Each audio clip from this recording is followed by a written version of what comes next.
Hello everyone, welcome to the next lecture in the course, and today we are going to discuss about application of remote sensing in water resources management. So this is like altogether a different field, like in the last lecture we discussed about land use land cover classification and some applications of such using like the classified data and change direction and all. So water resource management, when we want to like see the applications, then definitely it involves some sort of background knowledge in the field. Like in the introductory lecture to this application section, I told that whenever we want to do some sort of applications, then definitely the domain knowledge is needed for us to effectively apply remote sensing data sets. So this lecture we will try to get like a very broad overview of what water resource management and how different remote sensing data sets can be used in water resources management. So what water resource management is? To simply put, water resource management is to deal with or is to develop a kind of procedures for efficient and sustainable use of water resources. That is, we need water for many things, not only us, even like the natural systems, they need water for their own survival, even other living beings, plants and everything. So there should be some sort of like mutually agreed use of water. As humans, we cannot take all the water available on the planet Earth, right? We also need to spare something for the environment. So water resource management is to deal with these kind of problems for efficient management of water resources, so that it can be used sustainably for the beneficial use of humans as well as for environmental protection. So this is like one of the definitions. There are like different definitions available in various textbooks, but we try to cover like in a broader sense. So what all the activities that will classify as water resources management? So water resource management will always deal with operational management of existing water resources. Say we have like a reservoir, how to effectively operate it for sustainable water use. Development of new water sources, say exploration of groundwater or like kind of like construction of new dams, so that water can be provided for agriculture and drinking water purposes for a region, all these things. Then planning and maintenance of associated infrastructure. Water resource management people has to also deal with the infrastructure associated with it, say a pipe network. So it deals with water resource management. Say there is like a reservoir, water has to be distributed to a town nearby, means it will be distributed in form of like pipe network. So there will be like specialized people dealing with those things, installing the infrastructure needed and maintaining it. Early warning and monitoring of natural hazards. Say drought. Drought is a natural hazard.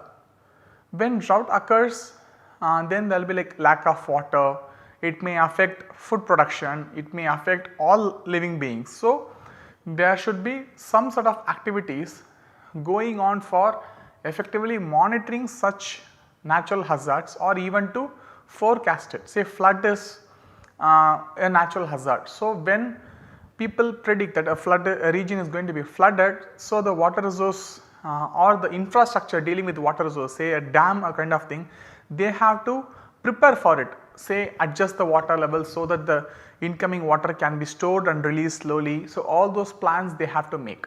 So effectively monitoring as well as prediction of natural hazards comes under the purview of water resource management, and also management and reduction of risks.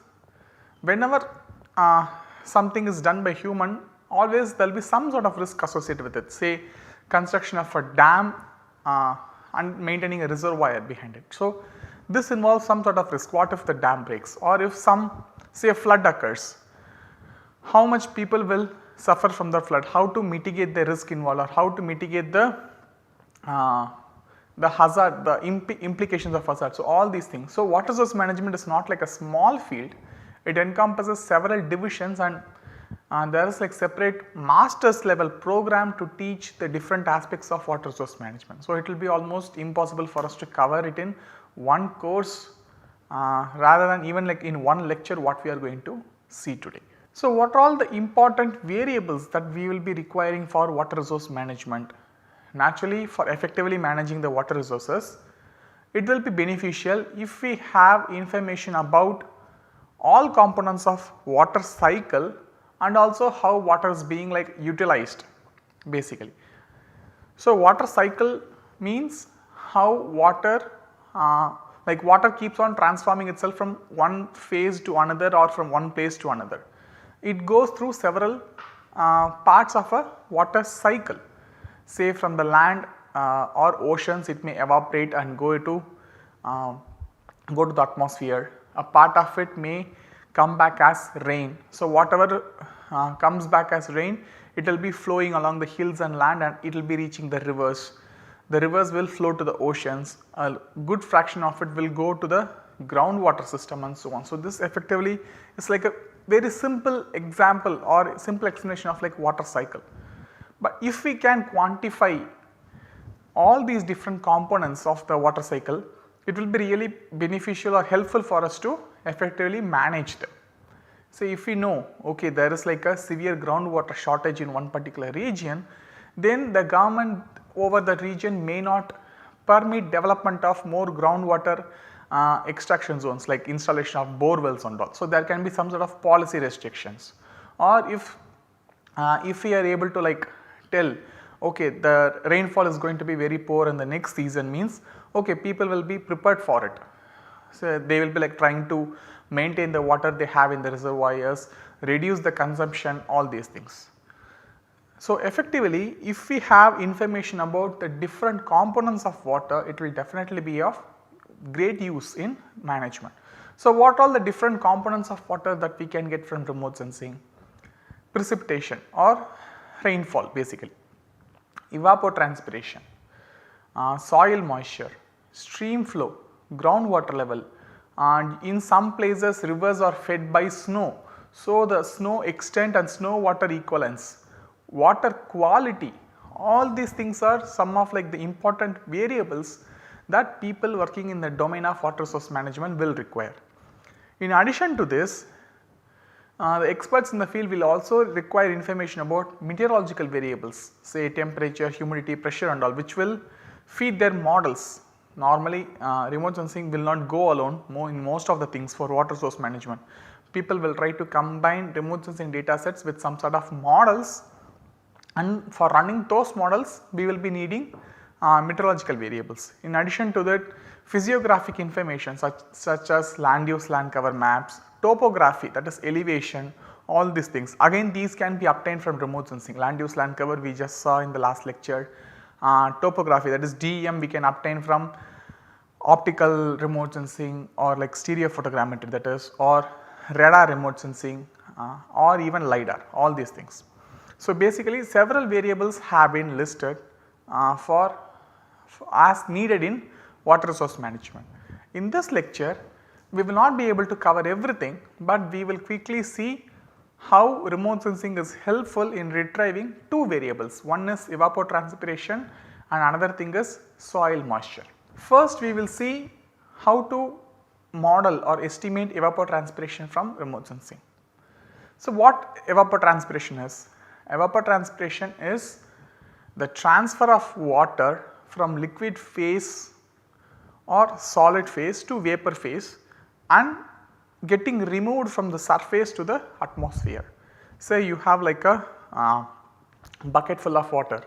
If you keep it open for some time, then after maybe like few hours or maybe 1 or 2 days, the level of water in the bucket would have gone down. So, it is the water has escaped from it. So, the liquid water has transformed itself into vapor phase and escaped, got mixed with the atmosphere, and it is kind of lost. Similarly, this process is a continuous process, it happens everywhere and all the time. Evapotranspiration actually is kind of like a driving cycle of this or driving force of this water cycle, that is it connects the land and the atmosphere, because water has to move from land to the atmosphere and evapotranspiration actually provides a pathway. And also it connects energy and water cycles, like the earth as a planet and as a system has so many cycles within it, water cycle, energy cycle, carbon cycle or other nutrient cycle and so on. So, there is always some sort of interconnection between these different cycles for the globe to function as a system. So, this evapotranspiration provides a link between the energy cycle and the water cycle, because when evapotranspiration occurs, then only water will get transferred from land or ocean to the atmosphere, then only it can again come back. If evapotranspiration ceases, then the cycle is cut off.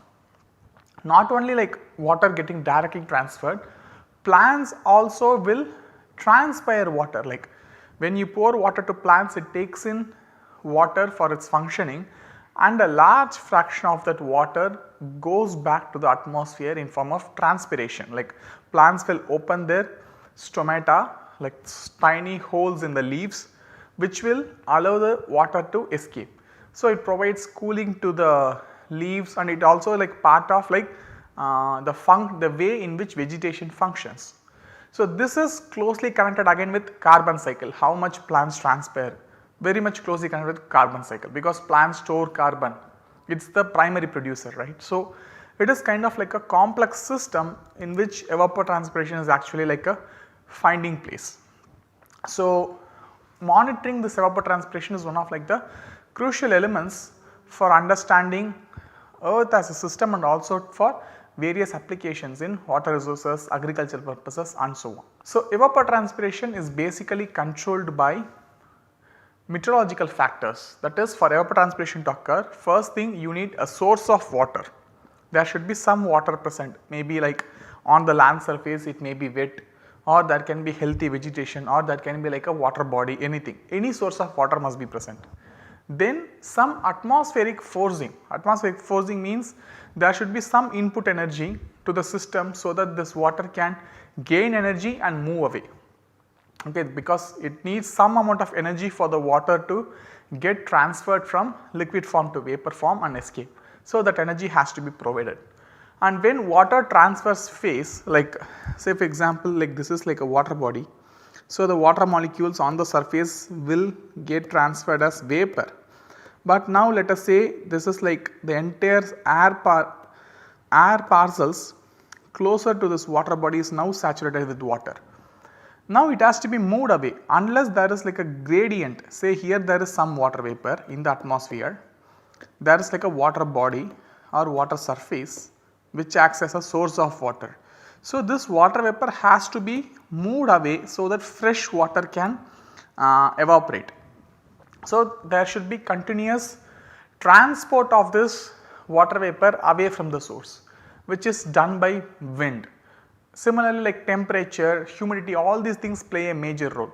So, evapotranspiration is controlled both by surface controls like surface parameters. Say if there is a vegetation will not let all the water from it to escape. There will be some sort of like controlled mechanism through which vegetation will transpire water. So, evapotranspiration is controlled by meteorological variables and also by surface biophysical controls. So, effectively in remote sensing we will try to monitor these different controls and try to use it for estimating evapotranspiration, because evapotranspiration cannot be measured directly by remote sensing sensors. We can only measure few variables that will provide us clues related to remote sensing, say vegetation parameters, surface temperature and all these things. These are some of the variables which are closely connected with the process of evapotranspiration, and using these variables we have to estimate evapotranspiration. So, the remote sensing based models for estimating evapotranspiration can be broadly classified into three categories. One is like vegetation index based models, then Penman-Montet or Priestley-Taylor formula based models, and then surface energy balance based models. Three classes, there are like other different class, many classes are coming, but these are some of like the classical three classes of models. Nowadays like even machine learning models are like being used to very large extent, but these are the three models we are listing here are like the classical ones. So, what these are and how these models can be helpful in retrieving evapotranspiration, we will get like a broad overview for it. So, the vegetation index based models, this is applicable over like vegetated surfaces basically, and this is kind of like an upscaling strategy. Upscaling strategy means, say you have a large region, over large region, so let us assume it is homogeneous in terms of vegetation and water availability and so on, okay, homogeneous region. Let us say you have some ground measurements of evapotranspiration distributed across this region, some 4-5 ground based measurements you have. Along with this ground based measurements, let us say we are measuring meteorological variables such as temperature, humidity and all, plus we are measuring the vegetation, maybe we are measuring some sort of vegetation indices using remote sensing. Say I am measuring NDVI or I am measuring EVI, some sort of vegetation index. So, at this particular small field or like 1 pixel maybe in image, I have a collective information of the actual evapotranspiration that is occurring. From remote sensing data set I will get NDVI, from any other source either from ground measurement or even from remote sensing again we can get meteorological information. So, using this data from the say 5 stations we can develop a relationship between ET and any of these auxiliary variables, let us say NDVI or EVI, say some sort of relationship, let us say it is something like this. It can be vary with region to region. Some people have related ET only with vegetation index, some people have related evapotranspiration with vegetation index and meteorological variables and so on. So, effectively what we are doing, we are developing a relationship between evapotranspiration and this vegetation index. We have it over those 4-5 points in our region where we have ground measurements. Then we get satellite data. So, in satellite data we will have vegetation index for all the pixels. So, what we are doing for other pixels over which we do not have ground measurements, we will apply this relationship. Say you have one equation ET is equal to some equation in terms of NDVI or EVI, and you get this EVI information from remote sensing, just apply it in this equation and get it. So, this is like a very simplified explanation of vegetation index based models. That is why I called it as upscaling method. Upscaling means you have few ground measurements, how to apply this how to apply the data acquired over those few ground points to the entire region. So, this is one of like the simplest methods that was developed, but these sort of methods are applicable only over homogeneous regions. If your region, if the characteristics of the region changes, then the equation that you developed from the ground stations will not be valid. The next class of models is Penman-Montague or Priestley-Taylor based models. So, these two equations, the Penman-Montague equation and the Priestley-Taylor equation, they are like some of the classical equations in hydrology to estimate evapotranspiration. So, they were defined to estimate kind of like the maximum evapotranspiration that can occur, like people will call it as like potential evapotranspiration, or in some sense people will also call it as reference evapotranspiration. So, these are like different aspects, but these two equations effectively are like the classical equations. So, the Priestley-Taylor equation that is given here basically tells that it is kind of like a simple model which will help us to calculate evapotranspiration as a function of radiation. That is, I already told you some sort of energy is required to transfer this water to vapor form, and based on this radiation, like solar radiation is one of like the major variables. There are like other form of radiation that will occur, we will see later in the later slides. So, how much radiation is available, or conceptually how much energy is available and what fraction of the energy goes to the atmosphere as ET. So, it is kind of like a simplified model, or we can also call it as like energy based equation or radiation based equation. Okay. So, because the primary connecting factor is energy or radiation. On the other hand, the Penman-Montague equation is kind of like a full fledged equation that relates the energy terms, meteorological variables and also the surface control. So, this Rs by Ra is like the surface controls on evapotranspiration. these variables ES minus EA, delta, gamma, these are all meteorological variables. R and minus G is the radiation control. So, it combines all factors that influences evapotranspiration. So, the Priestley-Taylor equation is a simplified representation of Penman-Monteith equation. The Penman-Monteith is like the expanded way, Priestley-Taylor is shortened or simplified version of Penman-Monteith. You can think it in terms of like that. So, these equations are effectively developed and tested across different sites in the globe, and normally people will run these equations with ground observed data. But later after like year 2000 and all, there were like lot of studies which investigated the potential of remote sensing data sets for getting the variables required for these equations. Say if we somehow get all the variables required by these equations through remote sensing or some sort of like atmospheric reanalysis product or something, then we will calculate evapotranspiration. So, this is the basic concept behind this Penman-Monteith or Priestley-Taylor based equation. So, this slide gives us some basic example for this model, where here we have listed one model called PTJPL, Priestley-Taylor Jet Propulsion Laboratory model, which is one of like the very famous model based on the PT equation, Priestley-Taylor equation. So, essentially this calculates evapotranspiration using several variables that can be retrieved from remote sensing, that is say green canopy fraction, soil moisture, say it uses vegetation indices, it uses some sort of like temperature data, humidity data, all these things comes from reanalysis product and so on.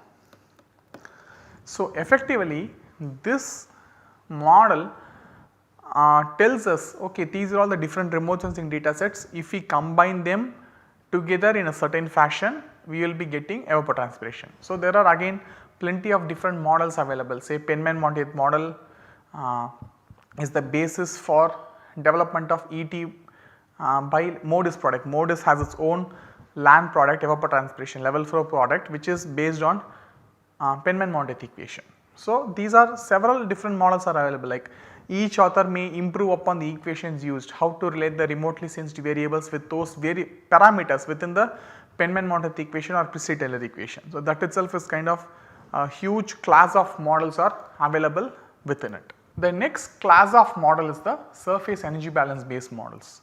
So, these class of models is the one that we can actually feel the connection between evapotranspiration, like how it connects the water cycle and the energy cycle. So, we will see what surface energy balance is in a brief manner. Let us say we have a surface here, land surface basically. So, solar radiation is like the primary driving force, it provides most of the energy to us. We all know that the incoming solar radiation primarily composed of energy within say 4 micrometers or 3 micrometers. So, most of the energy that is coming from the sun is coming in the wavelength less than 3 micrometers, maybe from 0.3 UV radiation to 3 micrometers. We call this as short wave radiation. This comes in form of radiation and we call this wavelength as short wave radiation. Then atmosphere and land surface both by virtue of their own temperature will emit energy, that also we have seen in thermal infrared remote sensing, right. So, land surface has a certain temperature, say T surf, atmosphere has its own temperature T atmosphere, due to which they will have their own emission. So, that emission will occur in infrared wavelengths, that also we know, primarily infrared wavelengths, but this will also extend to microwave. So, essentially the wavelength of emission due to land surface of the atmosphere will typically be greater than 5 micrometer in most of the cases, or it will be more primarily greater than 8 micrometer, but effectively this has a wavelength longer than incoming solar radiation. So, we call this emitted radiation as long wave radiation. This is like a generic name given, okay. People will not generally discuss about the wavelengths involved, they will just briefly say whether it is short wave radiation or long wave radiation. So, these are effectively the driving forces of energy on the surface. In addition to this, when this happens, let us say the surface is there, this is like incoming solar energy. The surface has some sort of reflectance, or I will call it as albedo, because we are going to measure it in a hemispherical sense. Due to the surface albedo, a fraction of it will be reflected back, right. So, this is RST incoming, this is RST outgoing. That is, incoming energy is what is coming in from the sun, outgoing energy is what is being reflected by the surface. We have seen almost all surfaces has some sort of reflectance. So, some energy will be reflected back what is coming in from the sun. So, what is effectively remaining in the surface? The effectively remaining short wave radiation is what that came in minus what is being reflected back. So, this will look something like this, the radiation that came in minus albedo times the radiation that came in. Say albedo of a surface, let us assume it is 0.2. So, that means the surface will reflect 20% of incoming energy. So, remaining 80% will be there at the surface, 20% is reflected back.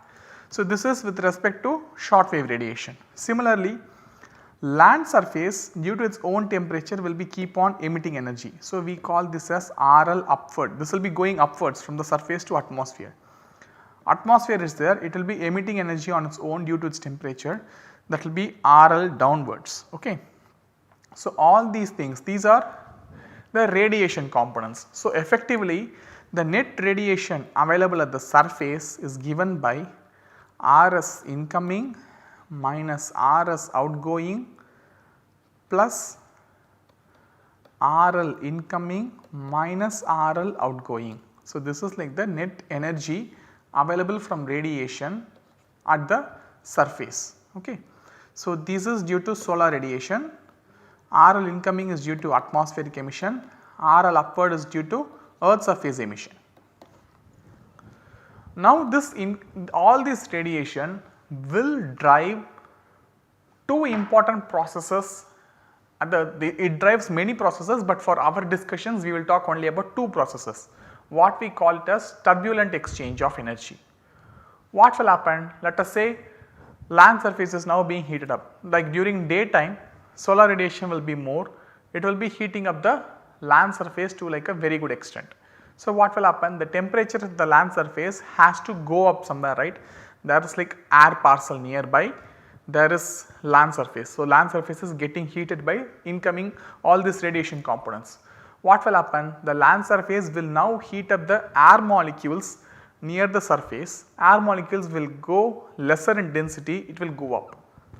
New air molecules will come down, colder air molecules. They will again get heated up, they will move up. So, this is kind of like a heat transfer through convection, that is air molecules getting repeatedly heated by the land surface, they move up and they come down. So, it is kind of like a cycle, it goes on, it is a convective process. This way of energy transfer from the land surface to the atmosphere, we call it as sensible heat flux. Okay. I write it here, sensible heat flux. It is called sensible heat flux because we can sense the heat transfer. When you go near like hot barren surfaces, we can feel like the hot air blowing, like air is like taking away that heat energy from the land surface to us. We can actually feel the heat, that is why it is called it as sensible heat flux. If there is water present on the land surface, say this is not a dry surface, some sort of water is present, then what will happen is this radiation terms, whatever is remaining on the earth surface will be used to remove some part of water to the atmosphere as ET. Okay. Because water needs energy for itself to get transferred from liquid to vapor form. Say you have like a water body there. So, whatever is the radiation that is present, a fraction of that energy will be used up by water to get transferred to vapor form.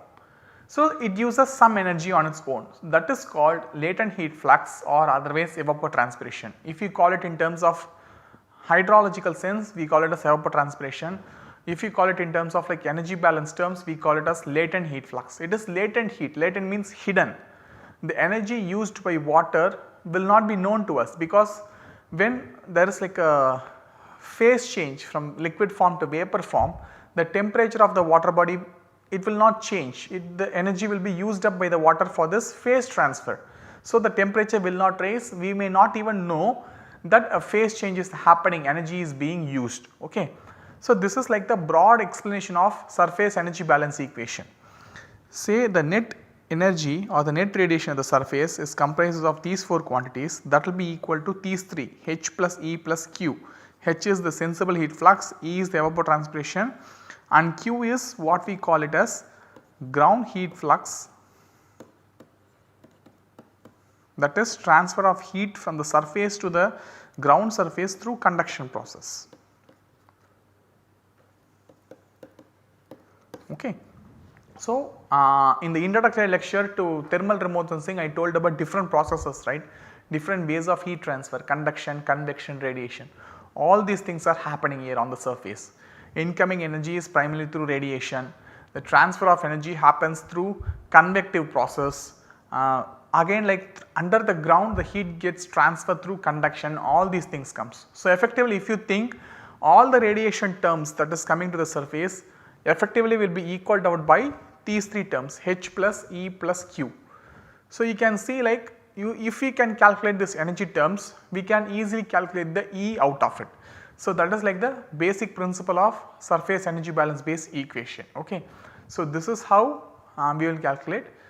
So, in this lecture we will stop here, and in the next lecture we will quickly see how remote sensing is helpful for getting ET from this surface energy balance equation. Thank you very much.